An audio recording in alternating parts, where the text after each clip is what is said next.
Assalamualaikum warahmatullahi wabarakatuh. Selamat datang sobat YouTube semuanya.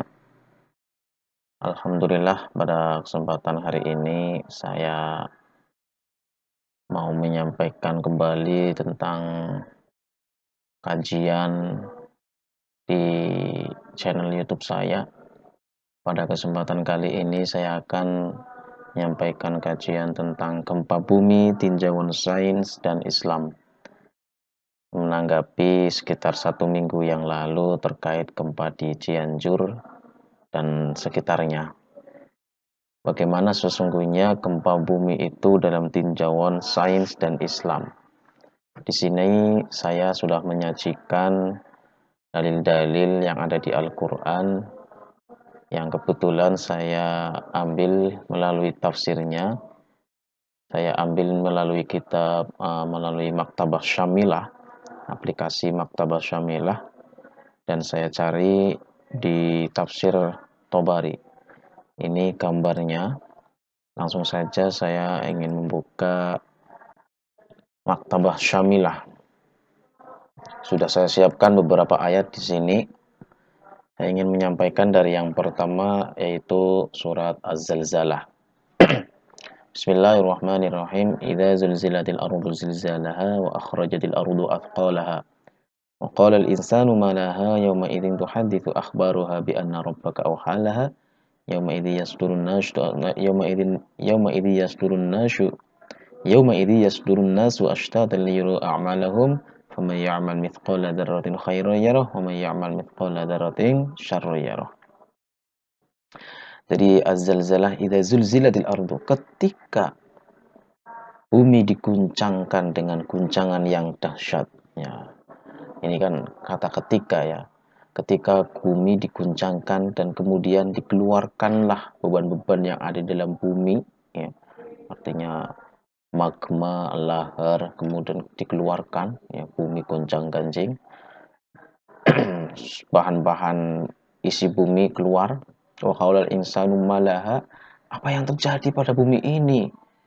Ya, yauma idzin tuhaditsu akhbaruha, pada hari itu bumi menyampaikan beritanya bahwa sesungguhnya Tuhanmu telah memerintahkan yang sedemikian itu padanya. Yauma idzi yasdurun nasu ashtata, ya. Pada hari itu manusia keluar dari kuburannya dalam keadaan berkelompok-kelompok. Jadi pada intinya makna dari surat Az-Zalzalah ini itu adalah menggambarkan betapa peristiwa kehancuran bumi yang sesungguhnya, ya, yang sesungguhnya, yaitu hari kiamat. Nah, kejadian gempa yang sering terjadi di beberapa daerah, salah satunya di Cianjur itu ya, di Cianjur ya, itu baru baru gambaran sekecil, ya, baru gambaran kecil sekali dari peristiwa hari kiamat yang sesungguhnya. Gempa dengan kekuatan skala Richter sekitar 5,6 ya kemarin. Itu baru 5,6 saja sudah merusak seluruh bangunan dari ratusan rumah di warga sekitar ya. Itu baru sedikit sudah mengguncangkan warga, menggemparkan, ya, menghilangkan rumah dan sebagainya. Nah, ini sesungguhnya adalah peringatan untuk kita semua sebagai manusia yang nantinya akan menghadapi hari kiamat yang sesungguhnya, bahwa bumi benar-benar hancur. Idzal zulzilatil, bumi benar-benar hancur yang sesungguhnya. Di dalam ini ya, surat yang lain, peristiwa gempa bumi itu sudah sering terjadi di generasi-generasi sebelum kita ya. Pada zaman Nabi Syuaib misalkan ini. Ya, zaman Nabi Syuaib ada kisah yang mengatakan, yang diceritakan di dalam Al-Quran, bahwa umat Nabi Syuaib itu mereka adalah orang-orang yang ya sering melakukan kekufuran.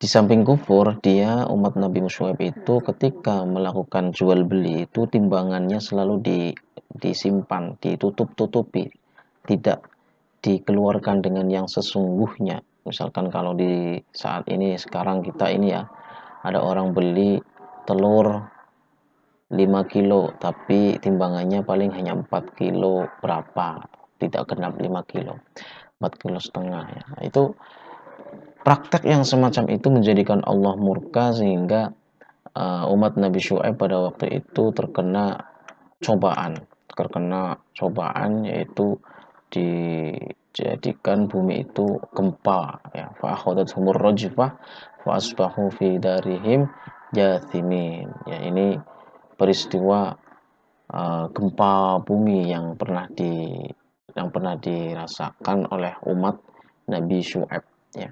Lalu datanglah gempa menimpa mereka dan mereka pun mati berkelimpangan di dalam reruntuhan rumah mereka. Ar-rajfah di sini kalau ditafsiri ini ya maknanya adalah uh, ar-rajfah wa anna az-zalzalah ya, tadi kan gonjang-ganjing ya, bergoyang-goyang buminya, al-muharrakah li'adzabillah. Jadi kalau kita melihat gempa dalam tinjauan Islam itu karena ada faktor ukhrawi ya yang telah dilanggar oleh manusia. Kalau dilihat dari contoh umat Nabi Syuaib itu mengkufuri nikmat dan melakukan maksiat ya, sehingga Allah mengadabnya ya. Ini dalam tinjauan sains ya, ada kemurkaan Allah kepada manusia. Tetapi kalau di dalam tinjauan sains, bagaimana saya ingin menyampaikan di sini ya, sains dan Islam. Bagaimana sesungguhnya dalam tinjauan sains itu? Sains sendiri itu sesungguhnya juga masuk dalam bagian unsur-unsur Islam ya. Di sini disebutkan ya, wa idzal jibalu suyirat ya, ini ada surat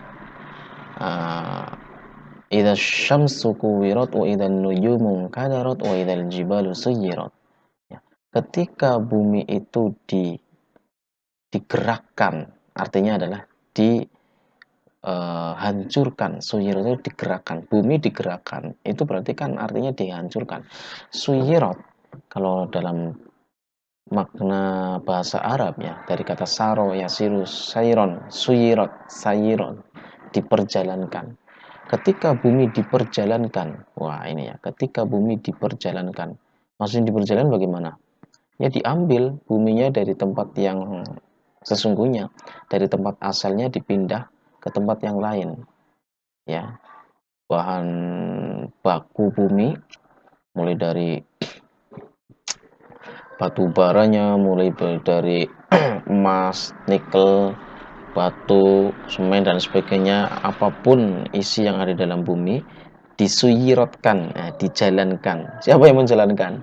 Ya manusia lah ya. Yang menjalankan itu adalah manusia. Manusia mengambil isi yang ada di bumi tiap hari ya.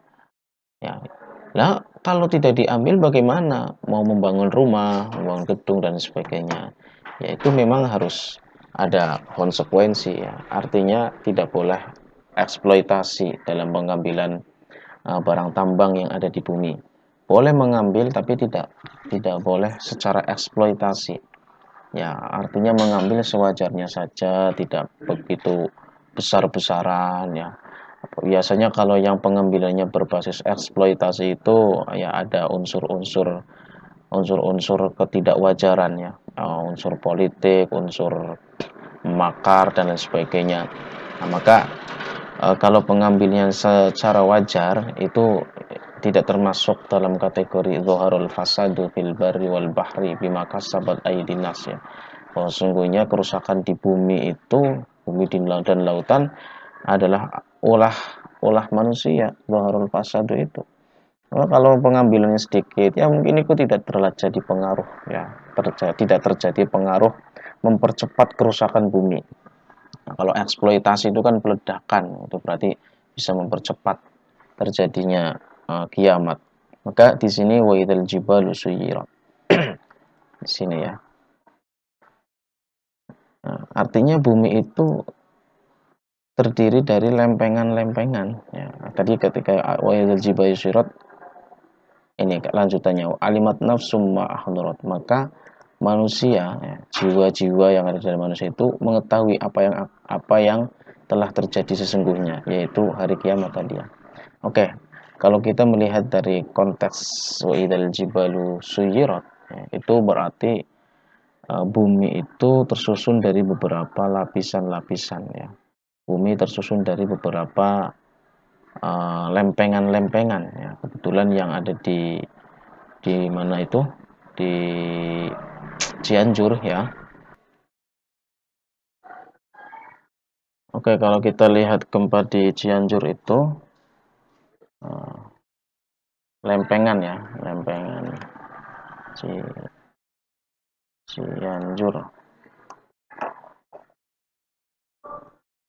Ya, menurut pakar ilmuwan terkait dengan gempa itu, di Cianjur ada beberapa lempengan yang memang rawan gempa ya, sehingga dalam kajian sains itu bumi-bumi lapisan-lapisannya ada yang bergerak, ada yang bergerak. Nah, inilah dalam tinjauan sains ya, dalam tinjauan sains. Dan tinjauan sains itu sendiri sesungguhnya juga sebenarnya masuk di dalam Al-Qur'an ya. Ya, hanya saja di dalam Al-Qur'an itu kan tidak secara eksplisit menjelaskan tentang lapisan bumi ya. Di lempengan bumi bagaimana dan sebagainya. Tapi sesungguhnya itu secara global itu masuk dalam kajian Al-Qur'an. Maka secara kesimpulan dapat saya sampulkan bahwa sesungguhnya gempa bumi itu ya, di samping ada faktor-faktor kerusakan yang dilakukan oleh manusia atas ulah manusia uh, terhadap bumi itu sendiri ya, maka disitulah secara sains bisa diteliti, dan ternyata secara sains itu juga masuk dalam lingkungan Islam. Ketika sains itu berjalan menuju pada kerusakan, seketika itulah moral manusia juga sudah mulai bobrok ya, juga sudah mulai luntur, sehingga di sini perpaduan antara sains dan Islam menjadikan kerusakan bumi yang sesungguhnya. Maka jelas bahwa ayat Al-Quran tadi, dhaharul fasadu fil barri wal bahri bima kasabat aydin nas. Demikian yang dapat saya sampaikan, semoga bermanfaat. Assalamualaikum warahmatullahi wabarakatuh.